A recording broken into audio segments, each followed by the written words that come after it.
You're all very welcome to Maynooth University, the Sociology Seminar Series.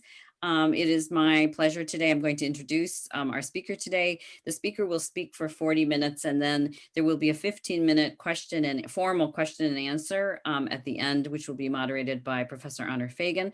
You can put your questions in the Q&A, and she will handle the questions from there. So without further ado, I'm going to I have the great pleasure, actually, of introducing Dr. Ebun Joseph, who is a race relations consultant and director at the Institute of Anti-Racism and Black Studies. She's also leading the call for Black Studies in Ireland, and was the first person in Ireland to coordinate and teach the first ever Black Studies module at UCD. She's also a career development specialist with the Royal College of Surgeons in Ireland and chairperson and founder of the African Scholars Association of Ireland. She's a very busy woman indeed. I remember actually when Ebun and I chatted the very first time at the very beginning of this project, which is a long time ago now, which would later become this fantastic book about the real lack of discussion and teaching around issues of race and racialization in Ireland. I don't think at that time either one of us would have been able to predict the force and the strength of things like the Black Lives Matter movement that was to come, nor predict the global effects that the BLM would have on the fight for racial equality, both in the United States, but across the world. There's no way that we could have known that this book would be launched in the social context of Trump's revanchist racial policies, and in a time where we have never needed studies of racial inequality like this more than ever. Ebun's book is also unique because it's comparative in its approach. It compares, of course, Spanish, Polish, and Nigerian migrants and their occupational journeys and outcomes in Ireland. As such, it examines not just certain ethnic groups or a particular ethnic group, but the labor market as a whole and how it works to segregate workers by race, ethnicity, and sometimes very subtle but oppressive ways. The book is a major contribution to understanding the larger processes of racialization that are deeply embedded in Irish social institutions. We can see it in our healthcare system, in our educational system, the curriculum and staff, which is almost entirely white, and of course, other social institutions like the criminal justice system. But writing a book like this and being the leader of the fight to decolonize university curricula and bring Black studies to Ireland also has had what I see as a very personal price to pay. So I just want to take this moment publicly to say that I stand in great appreciation of Ebun, who of course researched and wrote this wonderful book, but also has had to endure some of the worst online racist hate speech and action that I've ever seen in Ireland while doing so. Now, for those of us who write about race and racialization, this is not necessarily a new thing, but the strength and grace that Ebun has shown from being Zoom bombed repeatedly to seemingly endless racist abuse on Twitter, I just want to say, Ebun, I, like many, are in awe and filled with gratitude for your bravery in continuing to speak out and advocate for change, not despite, but because of all of this. So without further ado, Dr. Ebun Joseph will talk to us about critical race theory and inequality in the labor market, racial stratification in Ireland. Ebun. Thank you so much for that wonderful introduction. And, it was good that you brought me back to, the conversations we had. I think that was 2012. Honestly, if you had asked me then, I would never, have thought that, would be where we are.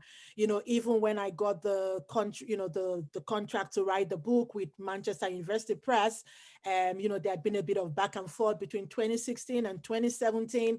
So I would never have even thought that it would have been published, in the middle of all of the Black Lives Matter movement, and all of those things. So it was like, oh my God, such a massive coincidence, like all of those things. But, like in career development, we say there's never coincidences, like it's always a happenstance, and, things have been planned on course. So I'm really grateful for the opportunity to contribute to the conversation, to making that change. Again, like I ask everybody else, I always say that if not you, then who? If not now, then when? So when is the right time? When can we do this? Who is going to do it? And all of those things. But I am really, really grateful for the opportunity to contribute. I'm not going to take too much time, so I'm just going to share my slide and talk through, and hopefully we might have, maybe not fully because the time is short, but we might start those conversations, that we carry on, whether it's online or in future talks or conversations that we have, So just a little bit about, about me, but we've had that, so I'm going to just skip this. Again, so what I'm going to talk about today is going to come from, my book, the work that is there, but also to say that, the book is not just something I thought about, it was from empirical data, so it was from research, looking at the labor markets, looking at outcomes, how people's experiences are different, how can we begin to theorize, the experiences of people in the labor market. So for me, that's really what all of this is about, because when we don't have all of these, how can we make changes? Um, how can we bring, things to the point, where we want to be? Key things I'm going to try and maybe look at and talk about is, focus really on racial stratification as a homogenizing system, because which is one of the key things, my book tries to look at, is that why we have this, the persistence of inequality in the labor market, and that racial stratification is a system that reproduces it. I think it was on Twitter yesterday, sometimes I do get a bit of education on Twitter. It was on Twitter yesterday, and somebody, posted, the way we normally slap people and say, oh, that somebody is a diversity hire. And this person posted and say, maybe the best rebuttal we might now have to people being called diversity hire is to then begin to call others, homogeneity hire. And that really got me to stop, because my work says that racial stratification is a homogenizing system. So how do we continue to reproduce the same kind of people? When we look at our organizations, when we look at our institutions, how do we, what is it? What are the systems? What are the mechanisms that we have in place? Every time we talk about systemic racism and all of that, what does it mean? We understand it when we look in the media. We can say this is how they do it in the media. This is how, but how does it operate in the labor market? So hopefully those are some of the things, that I will look at, and then the labor to migration participation. And then, for us to start having those conversations, what next for critical race theory? There's a lot of anti-critical race theory. It's interesting that people who have never read about critical race theory, people who have never experienced race or racisms, are the ones who are in the forefront, criticizing critical race theory, so that's another day's conversation, but to bring you to my thinking, in the book. But, one of the questions I asked that, did you know that a Black man without a conviction in the United States has less of a chance getting a job compared to a white man with an 18 months conviction for possession with intent to distribute? Now that, I want you to sit with that for a little bit and think about it. And this is not just, anecdotal evidence, but this was research. It was a study done in the United States, and, where similar CVs were sent out. One of them, the white person had an 18 months conviction, and that person got more interviews than a Black person that had no conviction. But even when we look at that, Black bodies can reduce the value of a house. A few weeks ago, it was in the media where a mixed race, a mixed couple, the woman was Black and her husband white, and they have a mixed race child, and they wanted to remortgage their house. When they put it up and brought someone in to do the appraisal, the person appraised the house at $330,000. And she was like, what? This house values so much more. Then she realized, come on, this is America. What am I thinking of? So she took out every trace of her Blackness from the house.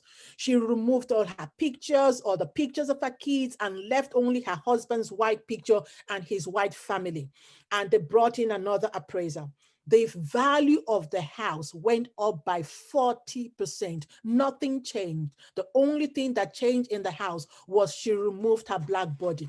I want you to think about it, that the presence of a Black body in a house can reduce the value of the house by 40%. Over 130,000 was knocked off the value of the house just because her Black body existed in that house.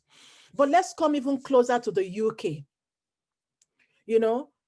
Did you know that in the UK, a fully qualified doctor in scrubs is still asked if she's a cleaner? I mean, like, she has everything on with everything. She was invited into the room to come and take, to talk to the patient. And the patient looked at her and he asked her, are you a cleaner?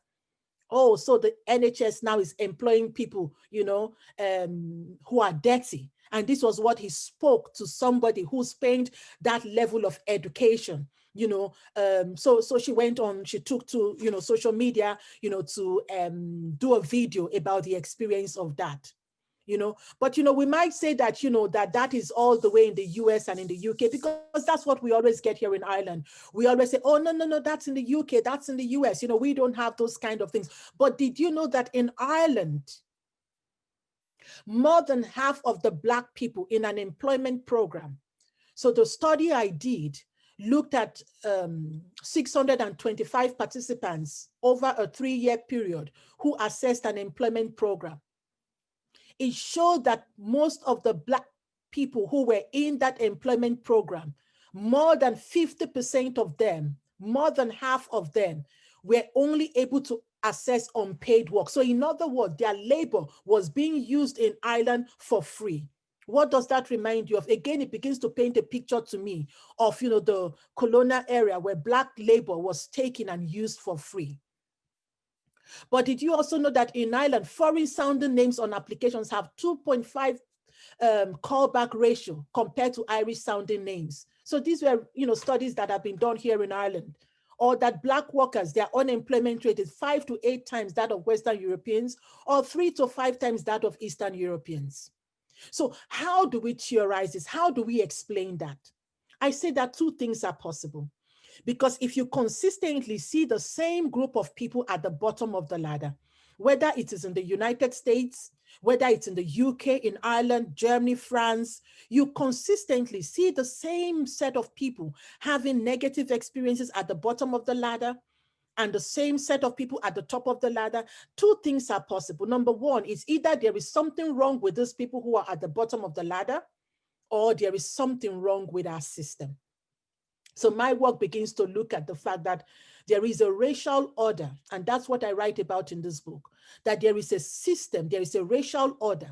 It's like a silent code, it's a homogenizing system where we reproduce what this young man called our homogeneity higher, where we reproduce the mics that we want, where we reproduce, the same kind of people at the top of the ladder. But how do we theorize that is what my work looks at. Again, this is just some more data to show us, and I document all of this in the book, in the book as well, just looking at, the levels of discrimination, not just Ireland data, but also EU data that shows the level of the negativity in the labor market, and how people are not afforded the same quality of experience, the same opportunity to present themselves, or to be able to assess the resources, to live the quality of life that they would want to.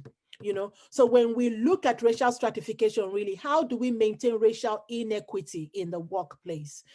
And that's what this work is all about, that there is a system, there is a way.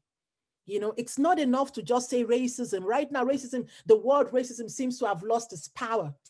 It seems to have lost its effect, that we almost don't even understand what are we talking about when we say racism. So how do we maintain this racial inequity, in the workplace?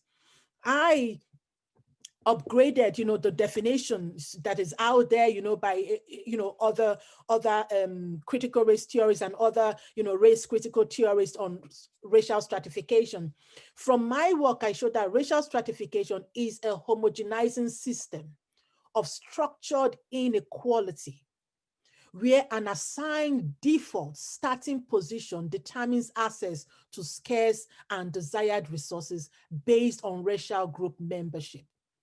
What my work introduced that is different out there is that I'm saying there is a default starting position, that when people come into our labor market, when they come into the labor market in the Western world, there is a default positioning that people are offered. And that default position is what determines where they can and cannot go, what they can and cannot access. It determines how they are treated. And this default positioning is what we call the racial strata. So there are two things. People have both a racial strata and they have an economic strata. So an economic strata is the one I work really, really hard and I get a bigger job and a bigger job and I get, to CEO and manager. So that's my economic strata. But your racial strata is based on membership of a group. And so what my work begins to show, and in the book, I show that you can change your economic strata, by working hard or getting a job or in whatever way, but you cannot change your racial strata. So it is this default positioning that people recognize wherever you are in the world. And so that where people end up in life, where they end up in the labor markets, is not a function of just their skills or their merit, but a function of where they start. In other words, when people start so far down, where they end up becomes almost inevitable. I will show you a little bit of evidence from Ireland, to show you that, not everyone in Ireland is treated the same. Again, I won't spend too much time on this. When we look at our census statistics from 2016 and up to pre-COVID-19, where our unemployment rate was 5.4% in Ireland, we still see that depending on your nationality of descent, your unemployment rate absolutely rises up. So you can see Africans at 42 to 63% compared to Western Europeans who are just between 5 and 9%. Then when we look at, what I then did was look at, and I described that in the book as well, look at an employment program. And then based on the employment program with an N of 625, what I did then was then break it down to see, how were they, based on their nationality of descent, how were they able to access the labor market? Because you see, the question I always ask is society equal or unequal? Everybody says it's unequal. Then the thing is, that means that society is hierarchical. So who is at the top? Who is at the bottom? So what I do in this book is I was able to show, based on the numbers that we are able to assess the labor market, I present that work to show you the racial strata, the racial order, who is stratified at the top of the economic ladder, who is stratified at the bottom. And then we begin to see that the same set of people who are stratified at the top of the economic ladder are the same set of people who are stratified at the racial ladder.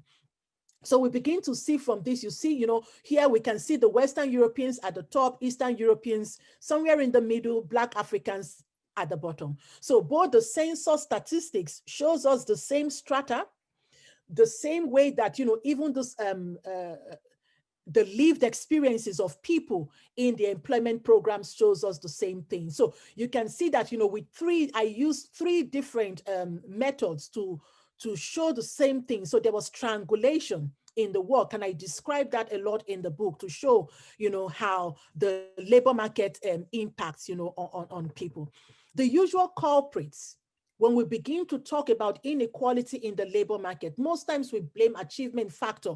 We talk about the inassimilability of groups or even the language of the host community. And so we find a lot of interventions where we're trying to teach people how to speak English. I'm like, Ada, you do know that, in Ireland, we have Black Europe. Black Europe exists now. There are people who were born here. All their education was here.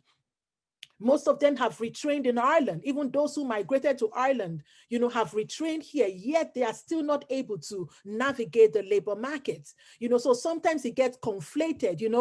We talk about, oh, people are seeking asylum. That's why, So what I then did, and that's what you find in the book, is that I made sure that the groups of people that, the data that I use in generating information in the book were people who had the right to live and work in Ireland. So being an asylum seeker or not having access to work, was not the problem with them. But these are the usual culprits, we have.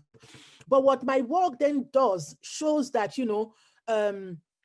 based on the employment program, when I compared like with like, in other words, when I compared people who had third level education across 3 different groups, we began to see that while education is amazing and it makes a difference in the labor market, education was not the key determinant for people in the labor market. So I wrote, so one of the chapters I write about how when education is contained within Black bodies, just the same way as that house, I showed at the beginning, the value of the house went down just because a Black body existed in the house. The same way, when education is contained within Black bodies, it is valued even less because, they are not able to assess the same level, the same quality of outcome, in the labor market. So you can see from here, those with university degrees, you can see that, while the people of Spanish descent had 80% outcome, people of Nigerian descent, even while they had postgraduate or university degree, many of them had 52% outcome. And across the line, you will see consistently the same group of people fared worse, even when you were comparing within the same education outcome. So education definitely was not the key determinant or the key reason, of outcome. So when we look at our island here, that Ireland, so my work, and I describe that in the book, shows that Ireland has a dichotomous nature of society, which is a top-down, and it is a white over Black ascendancy, meaning that white at the top and Black at the bottom.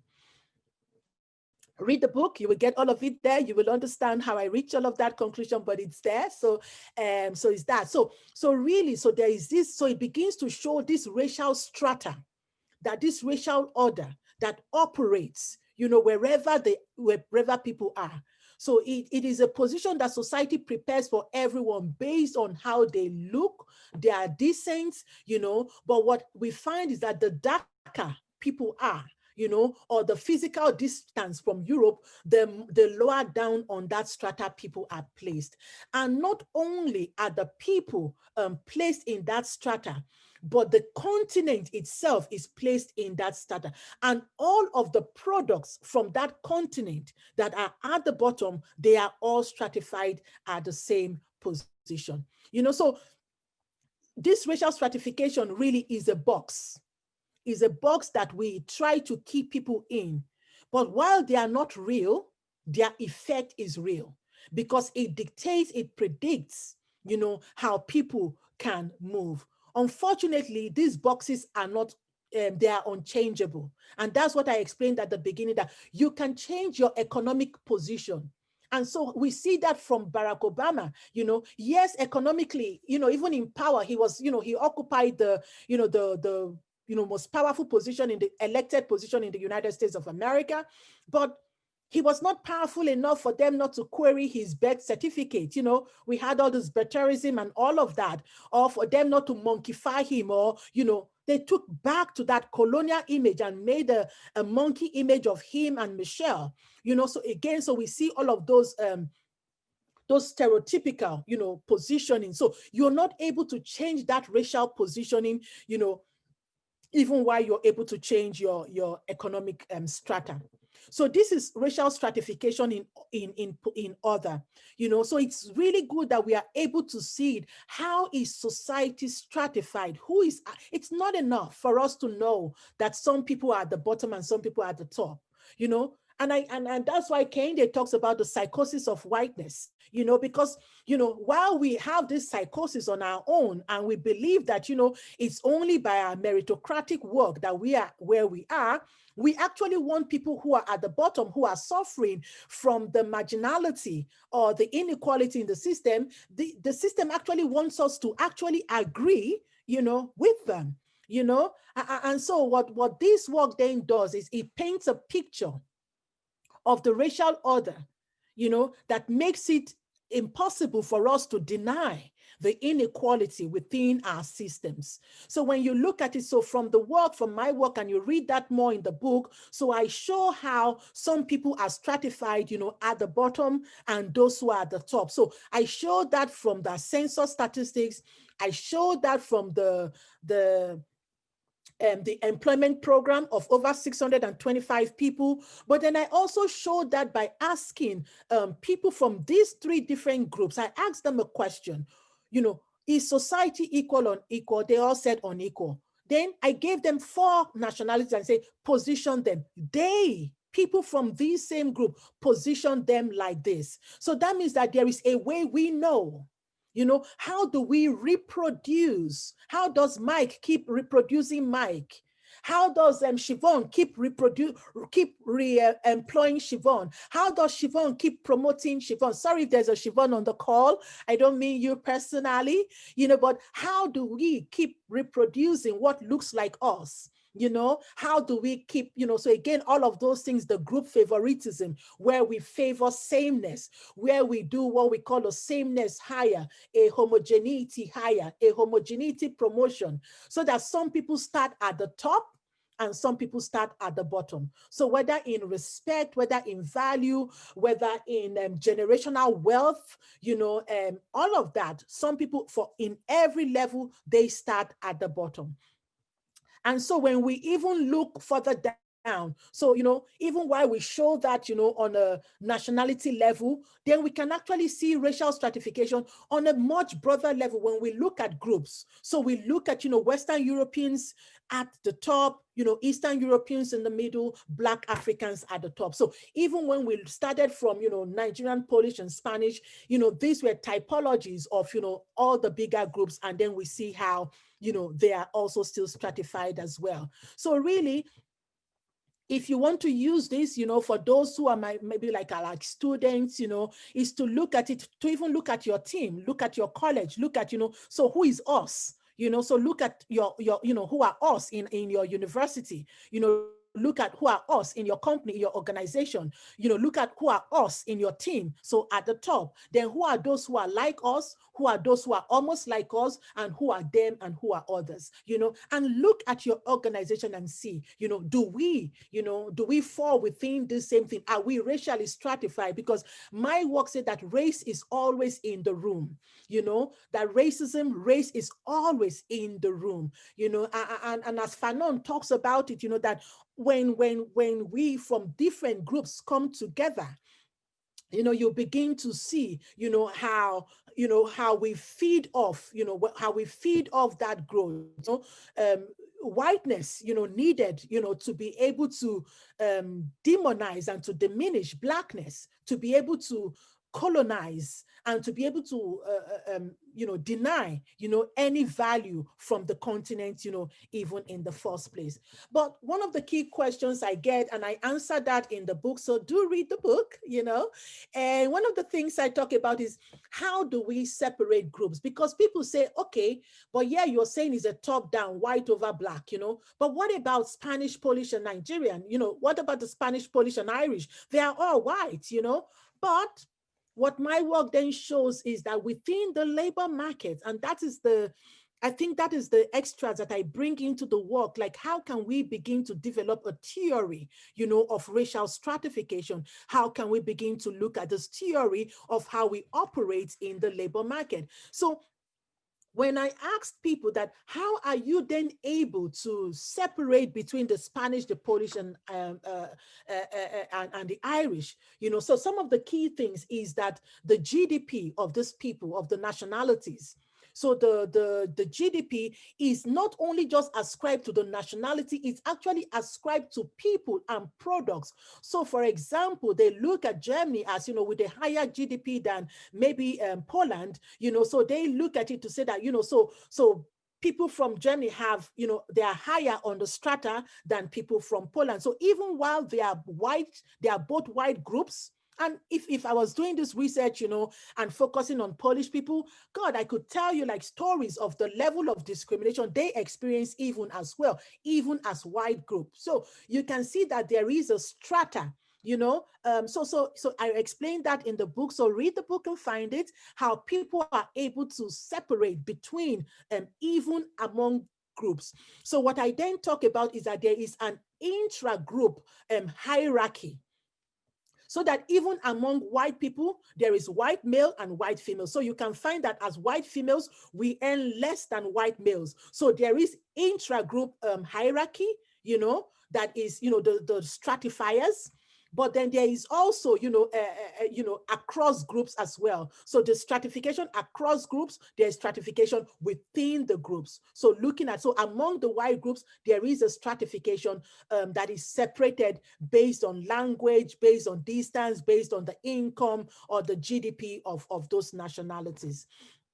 So really, and one of the key things, and that's where this began to come in, and that's where the idea of not only are people's races class, people's races, not only do people have races or class, but that people's races become classed. Usually we have this argument about race and class as two separate things. They are two separate things. However, what my work begins to show is that, and that's what I was explaining, how within the white group or even among the groups who are Black, that within those groups, that the wealth, the ascribed wealth of those nations, of those nation states, that wealth is ascribed to the products and the people who come from that state. So in other words, I don't need to do anything to, even as I'm a white Irish person, the positioning that Ireland as a nation state occupies in the order of things, that positioning is offered to me as a white Irish person.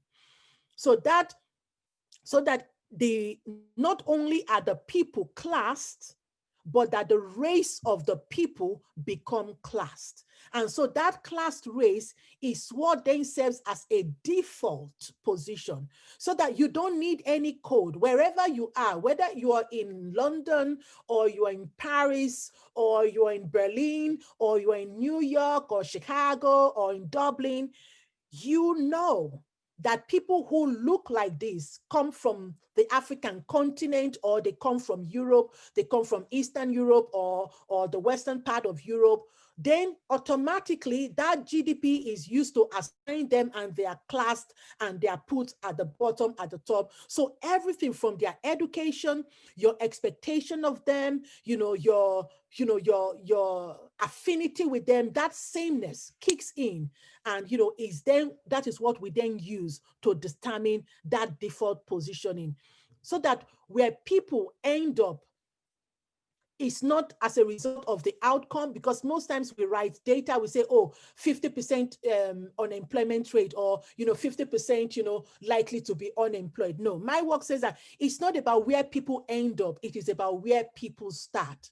If they start at the bottom, where they end up becomes absolutely inevitable. So I then look at this idea of migration to labor participation. How can we theorize that? How can we, yes, we know people coming in different ways. So how do we look at all of those things? So what I began to look at is, the 4 stages, that people go through when they get into the migration process. Remember, there is no integration without labor market, without access to the labor market. When people come into Ireland, they don't just come for safety. They also want to be able to navigate the labor market, because it is in the labor market that they have full freedom to be able to find the resources to live their lives the way they want to. So the 4 stages that I recognize, which I describe in, I think, chapter 6 of the book, I begin to talk about chapter 7, sorry. I begin to talk about expectation. So when people are migrating, the 4 stages, number 1 is they have what I describe as expectation. So they have an expectation. So whether it's for safety, equality, better life, whatever it is. So the first thing is about they have an expectation. Then the next thing is that people have this experience. So again, so this is the expectation that people have. That is the first stage when people are trying to migrate. So in the migration to labor participation process, then people go through the second stage, which I call experience. When they migrate, they have different experiences. So in my work, I describe 5 key experiences that people have in the labor market. Some of them have what I describe as an expunge past, where everything is like they have to start from zero. So they feel like everything that they had, they were before, is completely gone, and they have to start from zero. Some people have an experience which I call going round in circle, to the point where some people have actually become professional students. They are going round in circle from one unpaid work to another unpaid work to another unpaid work. Some people have an experience which I call guilty until proven innocent. So you're guilty of being late to work. You're guilty of not being able to speak English. You're guilty, so you're guilty of everything until so you find that people in that group, people of migrant descent, many of them feel that they have to constantly keep performing their value. They have to keep proving, performing their value, and it takes a psychological toll on people.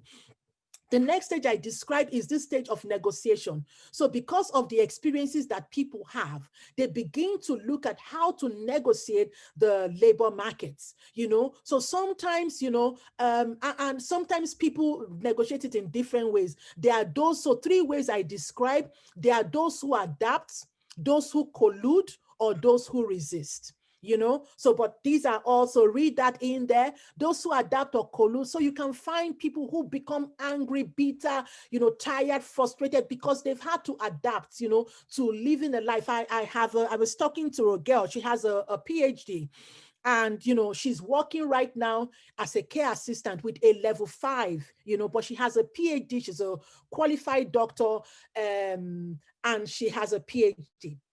But she's working as a care assistant in a level 5. She just applied for a job. She's been applying and no responses. So right now, she took her PhD away from it. Imagine spending 4 or 5 years to get an education and have to take it off your CV just to get a job that is far below your highest level of education. This is not hearsay. These are the kind of calls I take from people every day. Then, of course, the last stage in the process is identity reconstruction. So my work, and I describe that in the book in chapter 7, I talk about how the experiences, when people negotiate their experiences, it doesn't leave them the same. Their identities become reconstructed. So some become demotivated, while some become extra milers, some become even racist, and some become militant, And so when we look at, sometimes we see people becoming radicalized. I'm like saying, can we even look at it? What is it within our systems that is radicalizing young people? What is it within those systems? So those are key things that we want to look at. So identity reconstruction is something I talk a lot about, and I think that is a key area that we want to try and look at to see.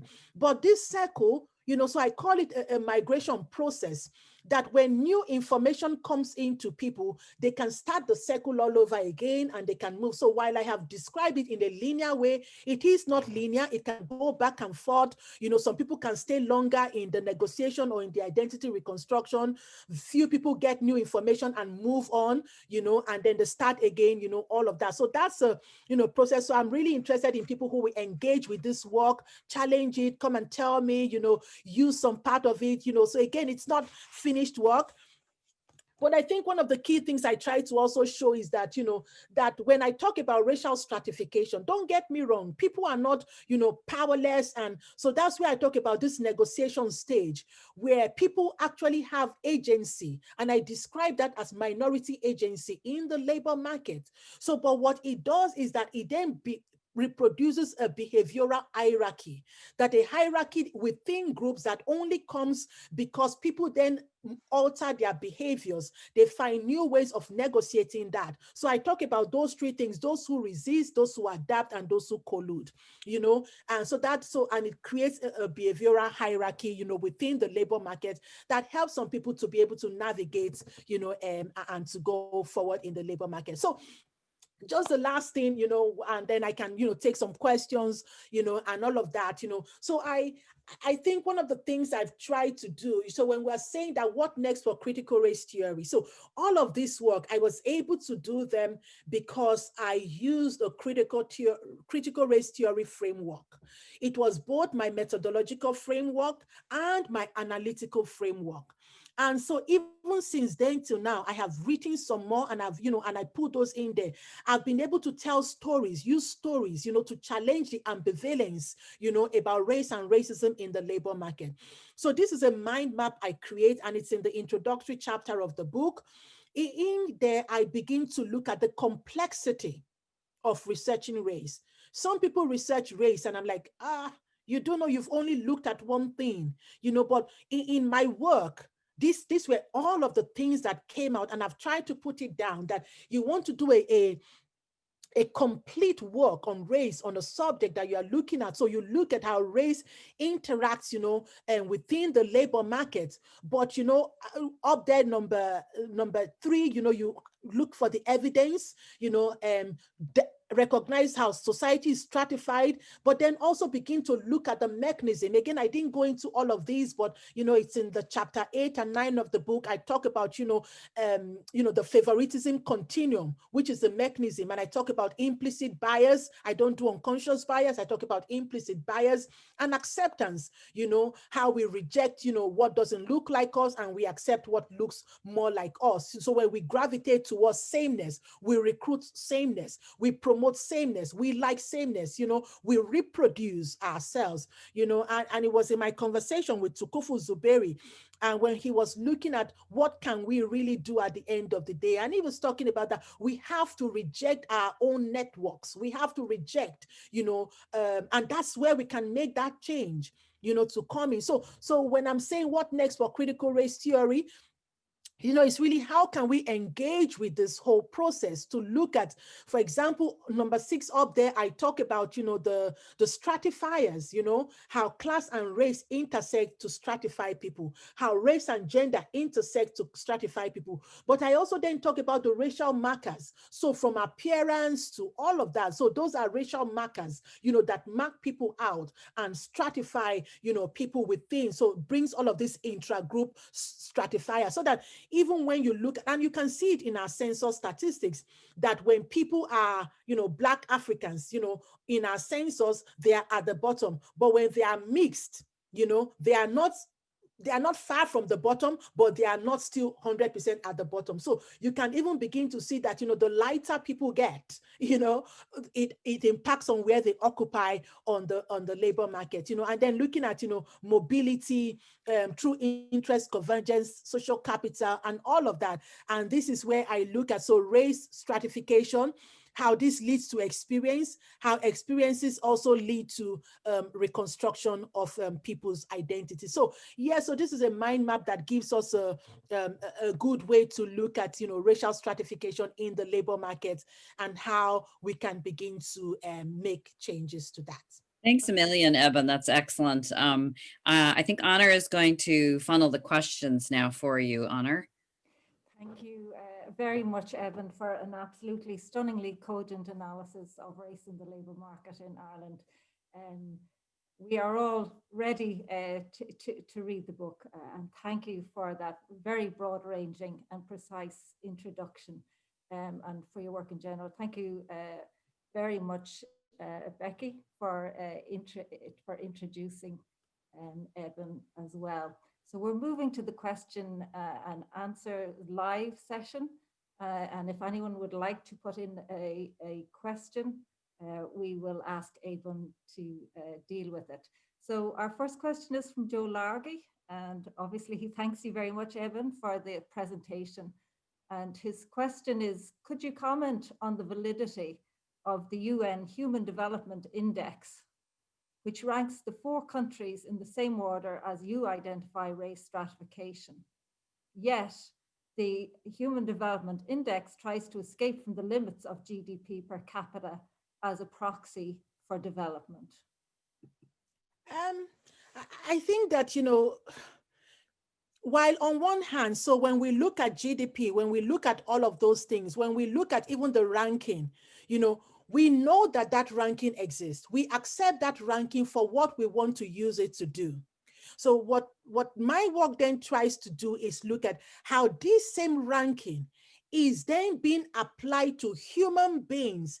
It's not only just applied to the countries, it's applied to all of the products, both human and skills and competencies that comes from those different places in that same order. And so for me, so these things are linked. Racism is linked to capitalism. So when you're talking about all of these things, they are connected and they are linked and they impact on where we are. You know, racism did not just start because people said they wanted to discriminate against people. It is linked to all of the inequalities.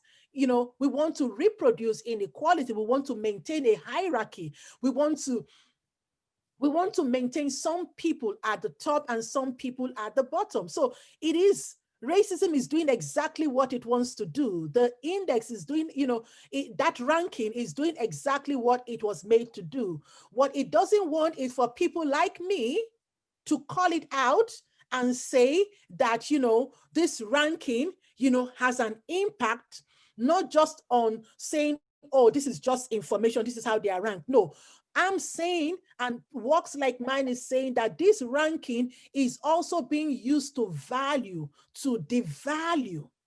And it is distorted deliberately, to position countries in that they are not able to come out of it. So it maintains that racial hierarchy. It maintains inequality. And that's why I talk about, the persistence of inequality in the labor market, because it is linked to all of that.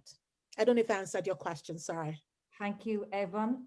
I have a second question here from Pauline Cullen. The question is, you mentioned that the ESRI report on racial discrimination does not mention the term Black.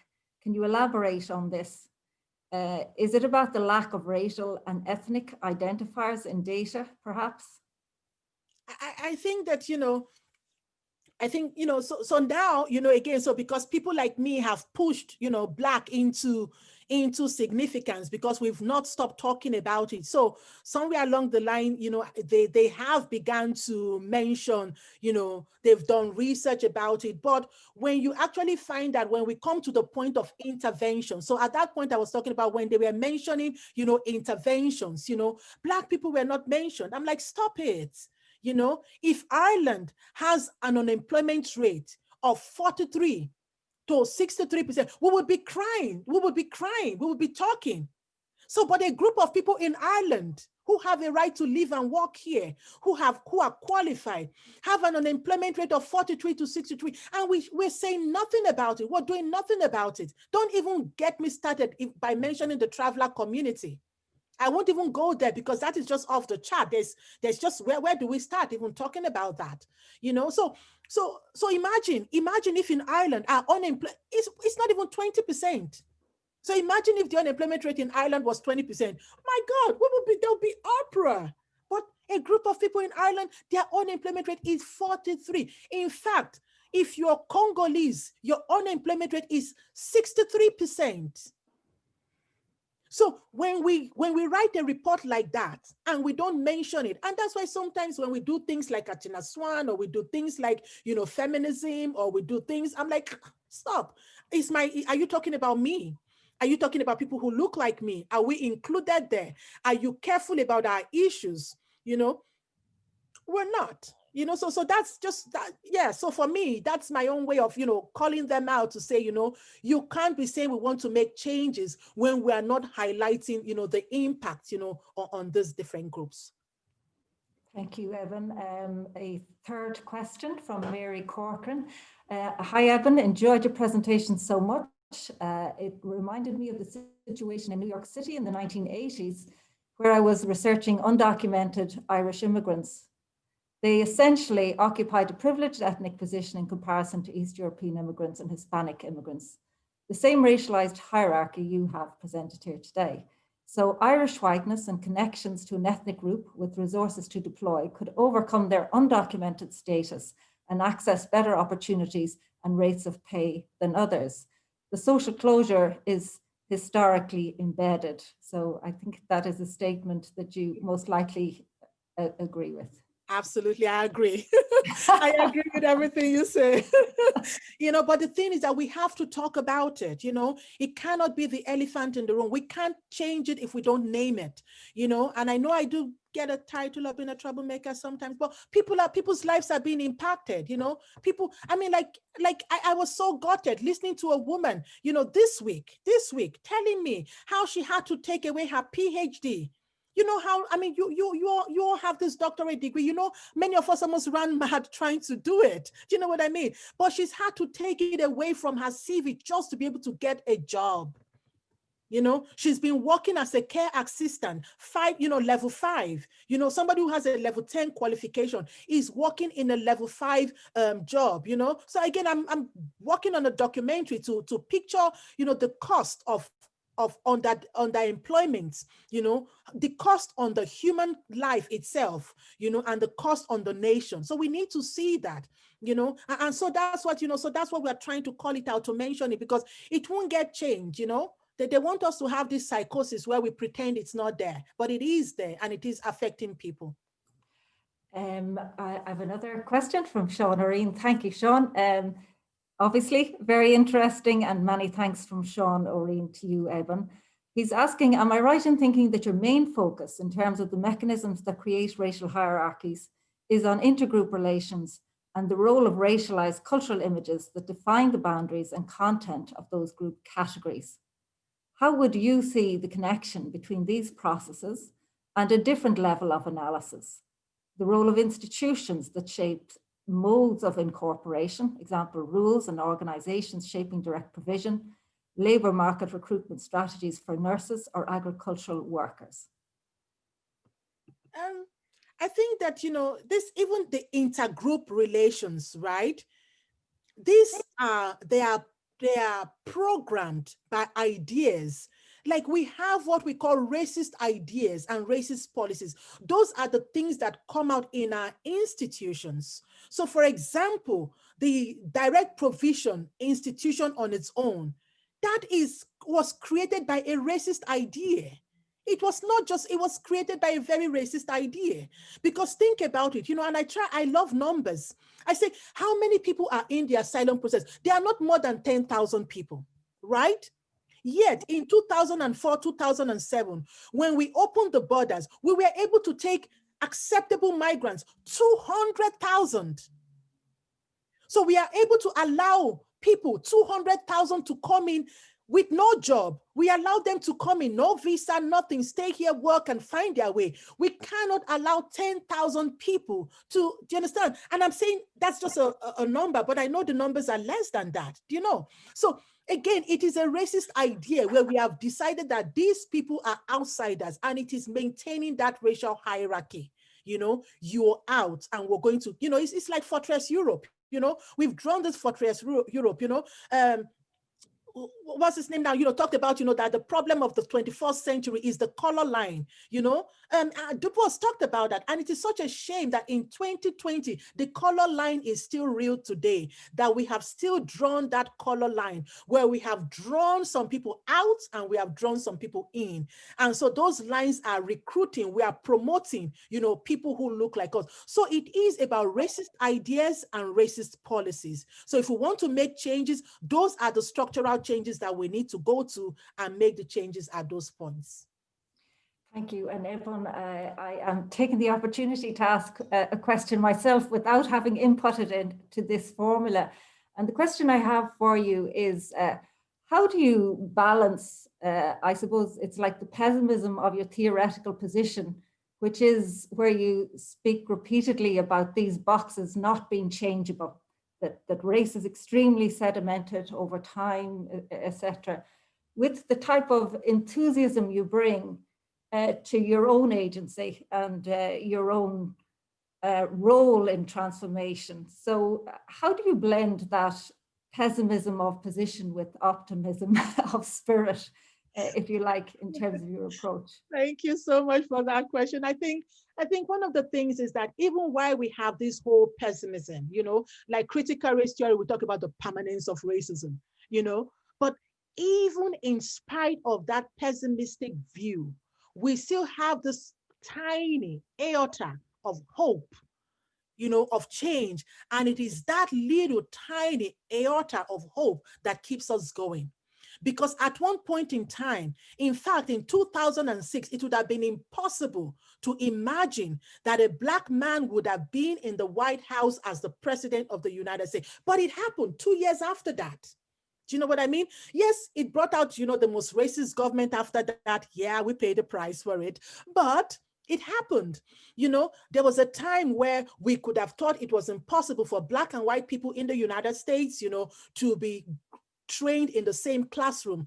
But, you know, we had the brown versus boards and all of that, and it happened. So what I'm saying is that while we want the increase now, and we can't stop, you know, we can't say, oh, I've fallen down and I can't get up, you know, we can't say because we don't have a cure for COVID-19, for, you know, we will stop. So so I say, let's use the same principles that we've used for COVID. We don't have a solution yet. Now we have a vaccine. So we put all our resources behind it. We keep working, you know, even while we were pessimistic and we were hiding in our homes or keeping safe in our homes, let me say it nicely, you know, but we kept working. And so for me, that's what keeps me going. I'm just going to keep working, you know, until I see that change, you know. Yeah. And if we can even improve it by 1%, 2%, 10%, 50%, we'll keep doing that work. And so for me, that's what keeps me going.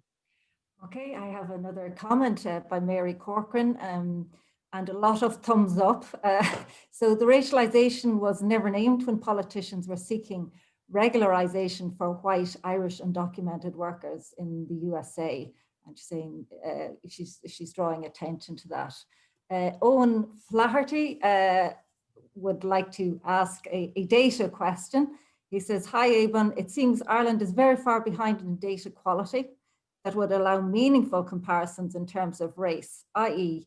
he, Owen, in his work had to use British data with his criminology students because the only usable racial identifiers were in the Scottish Crime and Justice Survey. Is this true with the Irish employment and labour data also? I mean, that's the worst thing, you know. So just today, so for those of us right now, while I have all of you here, you know, there's a race equality survey that has gone out, that has been launched today. Please, you know, we need all academics, you know, everybody working in the third level institution to fill that, you know, form, the race equality survey that has gone out, because we don't have data in Ireland. So when I'm talking, I'm just backing because there's nothing to prove that. The only reason I'm able to talk so strongly now about critical race theory and racial stratification is because I have data. I compared 3 key data, you know, so I have triangulation. And when you want to do any work on race, particularly if you're a woman of color like myself, you must have your knots fully tied. Nobody's going to listen to you because there's pushback, they challenge you, they say, oh, it's your personal opinion. So that's why most times I use a lot of our census data, not even the one I do, because then that shows you that. So we don't have data. For example, we look at COVID-19. I've been crying out. We do not have disaggregated data on who is dying, who is getting infected by it. We know that, you know, healthcare workers, you know, are more impacted. And we know because people of color cannot find, most of us can't find work in other areas. Most of them are in healthcare, right? So if most people are getting infected in healthcare, how many of them are people of color? That data is not being collected, you know. So most of us, like you, Own, I had to use data from the UK, from the US, you know, and all of those things. So that's why I'm really happy. Read my book, you know, again. So I'm beginning to bring out our own Irish data, and as much as possible, you know, I'm gonna keep writing, you know, for us to generate our own Irish data, so that while I think my book is relevant for outside of Ireland, I'm really interested that we begin to have our own Irish conversations. You know, let's sit down, let's have those conversations. Let us from the academic begin to define what is race. You know, how does race impact people? We cannot just let community, you know, decide for us what is race or how, you know, it should impact on people. Okay, we have run out of time, basically. There are another 1 or 2 questions there sitting at the minute, and maybe I'll let you have them after I let people exit, if you like, because we're going to come to a close. Thank you. Thank you. That has been an inspiring talk. Thank you to the audience who have actually been wonderful as they have trialed this new technology with us where they don't, you have a right of reply to them, Ebun, but they don't have a right of reply to your reply. So, you know, I think this is really helping me deal with pedagogies in the future, where I just have to answer once and then never again. There's no further interaction. So who would have thought we had more to learn from technology? Absolutely. So people only got one shot at asking a question and didn't have time for a discussion. But this will be released as a recording on our website, hopefully. And I think we will be using it over and over again as a resource, both in teaching and in general research conversations. So can I thank you, Ebun, and wish you the very best of luck with your publication and your book. And we, from the Sociology Department of Maynooth, can highly recommend it to everybody. Thank you, and thank you. Thank Becky. you so much, Honor. Thank you, Becky. I really appreciate this opportunity of sharing this space. So hopefully after COVID, we can have a coffee together someday. Well, we really look forward to that. Thank you so much. We're going to exit now. Thank you, everybody. Thank you. For Have a your good day, participation. everyone. Bye. Bye-bye.